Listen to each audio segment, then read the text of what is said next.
Another chance seems so optimistic about the United Nations eradicating war.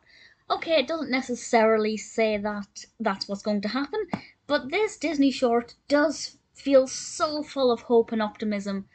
And unfortunately, well, we know that there are certain members of the UN who are, as I speak, waging war on other countries.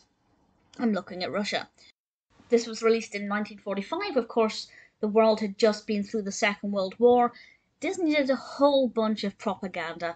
So it's kind of nice to see that they then did this short, as well as a couple of other similar ones, promoting peace rather than, asking taxes to beat the axes. Instead of asking for taxes, they're actually promoting world peace, as far as the United Nations can reach.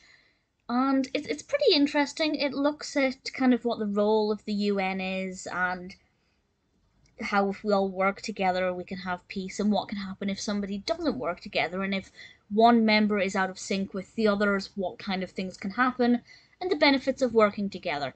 That sounds really dull the way I'm explaining it, but it's actually interesting because certainly, for me in my lifetime, and the majority of people's lifetimes, the UN has always been a thing.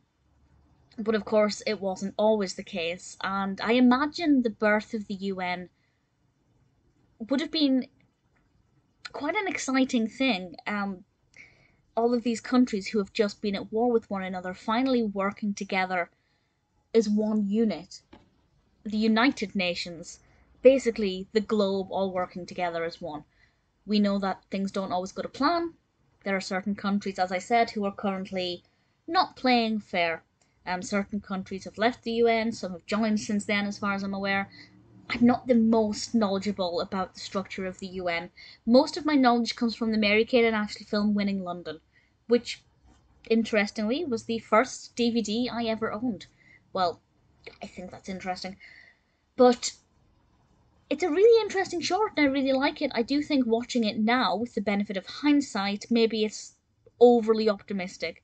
Um, but it was created for the Army Navy Screen magazine. I don't know how that works. Did they have a DVD that was, or of course it wouldn't have had a DVD, idiot. I don't know how. I don't know how it was distributed.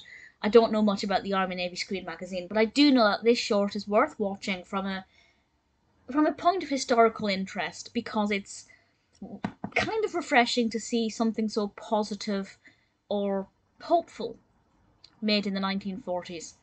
But at the same time, we know that that optimism, although it's had its benefits, and the UN is certainly better to exist than to not exist, yeah, it's interesting. It's definitely worth checking out. There are one or two other post World War II shorts that deal with similar topics that I have to watch that I'm quite excited about. But certainly another chance. I like the optimism, at the very least.